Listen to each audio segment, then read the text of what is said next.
Hello guys, hi. నేను మీ పవన్ తేజ్. ఈ video చూసిన తర్వాత నన్ను తప్పుగా అనుకున్నా పర్లేదు, కానీ ఈ వీడియో ఫుల్ ఎండ్ వరకు చూడండి. నేను చెప్పబోయేది ఏ మతానికి వ్యతిరేకంగా కాదు. ప్రతి ఒక్కరికి వాళ్ళ మతానికి ప్రేమించే హక్కు వాళ్ళకుంది. కానీ నా నుంచి ఒక ప్రశ్న: ఈ దేశం సనాతన ధర్మం మీద నిర్మించబడింది అయితే మన పిల్లలకు, ప్రజెంట్ జనరేషన్ వాళ్ళకి మన ధర్మం ఎంతవరకు తెలుసు? ఎందుకు మనకు మన సంస్కృతి కోసము, మన సనాతన ధర్మం కోసము నేర్పించే వ్యవస్థ బలంగా లేదు? ఈ వీడియో హేటెడ్ కోసం కాదు, అవేర్నెస్ కోసం.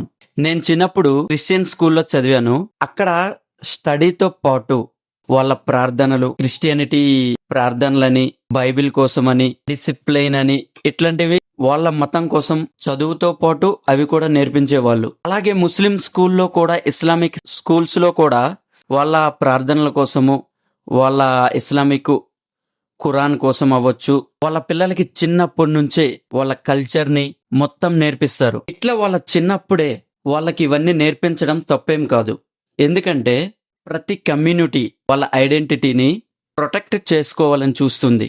కానీ మన హిందూ సమాజం మాత్రం మన పిల్లలకి నిజంగా రామాయణం తెలుసా, మహాభారతం కోసం తెలుసా, భగవద్గీతలోని జీవన సత్యాలు తెలుసా?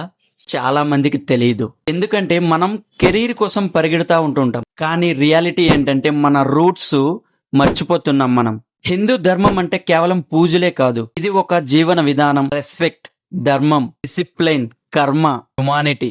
ప్రపంచంలో యోగా, మెడిటేషన్, ఆయుర్వేదిక్ ఇవన్నీ సనాతన ధర్మం నుంచి వచ్చినవే. ఇవన్నీ మన కొత్త జనరేషన్ వాళ్ళకి సోషల్ మీడియా రీల్స్ లో మాత్రమే కనిపిస్తాయి. మన యాన్సిస్టర్స్ టెంపుల్స్ నిర్మించారు, జ్ఞానాన్ని ఇచ్చారు, గణితాన్ని ఇచ్చారు, అట్లానే ఆధ్యాత్మికత ఇచ్చారు. కానీ ప్రెజెంట్ హిందువుల మధ్య యూనిటీ తగ్గిపోయింది. క్యాస్ట్ పేరుతో డివైడ్ అయిపోతున్నాము, పాలిటిక్స్ తో కొట్లాడుకొని డివైడ్ అయిపోతున్నారు. ప్రెజెంట్ మనకు మాత్రమే సపోర్ట్ లేకపోతే మన సంస్కృతిని ఫ్యూచర్ జనరేషన్ కి ఎవరందిస్తారు? దేశంలో doctors, engineers, IAS, IPS officers అన్ని కమ్యూనిటీ నుంచి వస్తున్నారు. మన దేశంలో చూసుకుంటే హిందువులు ఎడ్యుకేషన్ లో టాప్ పొజిషన్ లో ఉంటారు. కానీ జాబ్స్ ఉన్నంత మాత్రాన సొసైటీ సేఫ్ అవ్వదు. మన పిల్లలకి జాబ్స్ తో, ఎడ్యుకేషన్ తో సహా మన వాల్యూస్, మన సంస్కృతి కూడా ఇవ్వాలి. రోజుకి 10 గంటలు పని చేస్తాం గానీ 10 నిమిషాలు మన పిల్లలకి మన సంస్కృతి, మన వాల్యూస్ కోసం చెప్పట్లేదు. అందుకే అవేర్నెస్ అవసరం. హిందుత్వం అంటే హేట్రేటెడ్ కాదు, మన సంస్కృతిని, మన వాల్యూస్ ని గౌరవించడం, దేవాలయాల గొప్పతనాలు తెలుసుకోవడం, కుటుంబ విలువల్ని, వాల్యూస్ ని కాపాడుకొని యూనిటీగా ఉండడం. మన ఇండియాలో ఇతర మతాల వాళ్ళ ఐడెంటిటీని ప్రొటెక్ట్ చేసుకుంటే మనం ఎందుకు ప్రొటెక్ట్ చేసుకోవద్దు? ఇది ఎవరినైనా ద్వేషించడానికి నేను అంటలేదు. మనం మన సంస్కృతిని, మన వాల్యూస్ ని, మన ఎథిక్స్ ని మర్చిపోవద్దని చెప్తున్నా.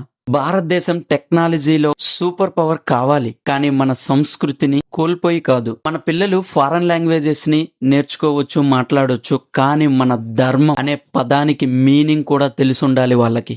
ఇంకా ఎంతకాలం మనమే మన సంస్కృతిని ఇగ్నోర్ చేస్తాం చెప్పు? మనం వేకప్ కాకపోతే మన ఫ్యూచర్ జనరేషన్స్ బుక్స్ లో మాత్రమే చూస్తుంది.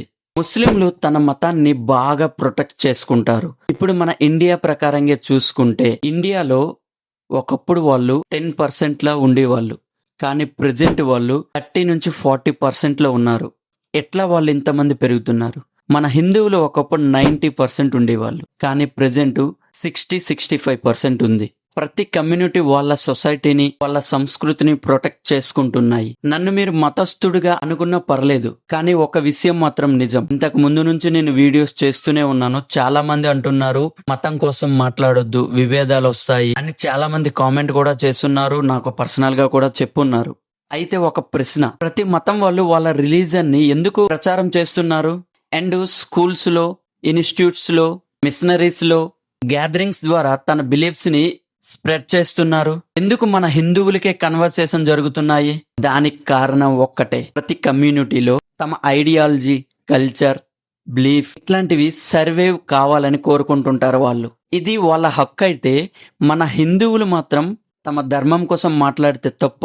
ఇప్పుడు నా ధర్మం కోసం నేను మాట్లాడుతుంది, ఇది తప్ప? మన సంస్కృతిని మనం ప్రొటెక్ట్ చేసుకోవడం హేట్రేటెడ్ కాదు. మన రూట్స్ ని మనం గుర్తుపెట్టుకోవడం ఎక్స్ట్రీమిజం కాదు. అలా అని ఇతరులను ద్వేషించడం అని కాదు. మనల్ని మనం మర్చిపోవద్దని చెప్తున్నా. ఎవరి మతాల్ని వాళ్ళు ఫాలో అవ్వండి. అవేర్నెస్ లేకుండా, హిస్టరీ తెలియకుండా రూట్స్ మర్చిపోయే పరిస్థితి మాత్రం రాకూడదు.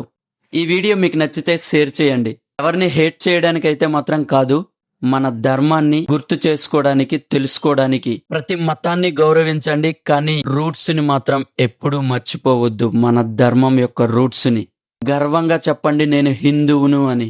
కానీ ముందుగా నేను ఒక మంచి మనిషిని. జై భారత్, జై హిందూయిజం, సనాతన ధర్మం.